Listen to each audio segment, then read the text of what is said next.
Papaya watermelon juice.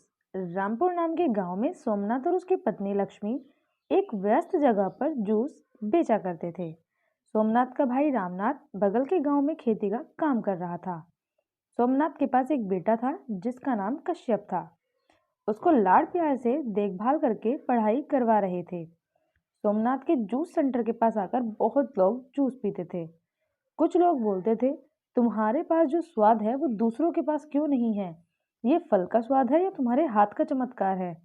तब लक्ष्मी बोलती है, सब कुछ आपकी सोच में ही है मालिक। हम तो खेत में उगे ताजा फल ही इस्तेमाल करते हैं। वैसे ही उनका व्यापार अच्छे से चल रहा था। थोड़े समय के बाद शहर में नया नया कॉलोनी तैयार होकर वहां पर भी फल का जूस बेचने वाली दुकान ज्यादा हो गई थी। उसकी वजह से सोमनाथ का व्यापार कम होने लगा।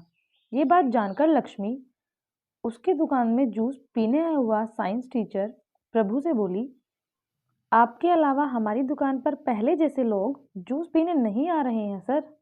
फिर मास्टर जी बोलते हैं, फिर तो आप जूस में नया तरीके से बनाना शुरू करो, फिर आपका व्यापार अच्छा हो जाएगा।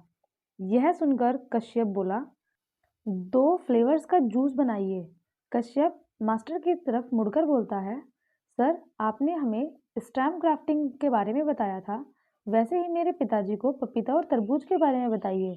मास्टर जी बोले, कश्यप सही कह रहा है, ग्राफ्टिंग करके 2 फ्लेवर का जूस बना सकते हैं। मैं आपको पपाया और वाटरमेलन की क्राफ्टिंग को करने का तरीका बताता हूँ। ऐसा कहकर मास्टर जी ने उनको पूरी बात समझाई और फिर वह वहाँ से चला गया। फिर लक्ष्मी बोलती है, हाँ सही है, अब तो गर्मी का मौसम आ गया है, पपाया और वाटरमेलन का जूस तैयार करके उसको बेचकर देखेंगे। अगले दिन सोमनाथ गांव जाकर रामनाथ से मिलकर पपाया और वाटरमेलन ग्राफ्टिंग के बारे में बताया और पौधा तैयार करके खेतों में लगाया। रामनाथ उनका फल आने तक बहुत अच्छे से देखभाल किया। फिर पेड़ पर तरबूज उगे। उस फल में पपाया वाटरमेलन दोनों फल का स्वाद आया। उस फल को रामनाथ और उसकी पत्नी ने खाकर देखा और पार्वती बोली, वाटरमेलन को खाकर ये तो बहुत अच्छा है। उन फलों को सोमनाथ और लक्ष्मी शहर में लाकर जूस सेंटर में जूस बनाकर बेचने लगे। उसमें 2 तरीकों के फल का स्वाद आने की वजह से लोग वहां आकर जूस पीने लगे और उनका व्यापार पहले से अच्छा चलने लगा।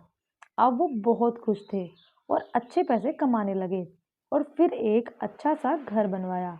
कश्यप को अच्छे से पढ़ाई करवाई और अब वह बहुत खुशी खुशी रहने लगे।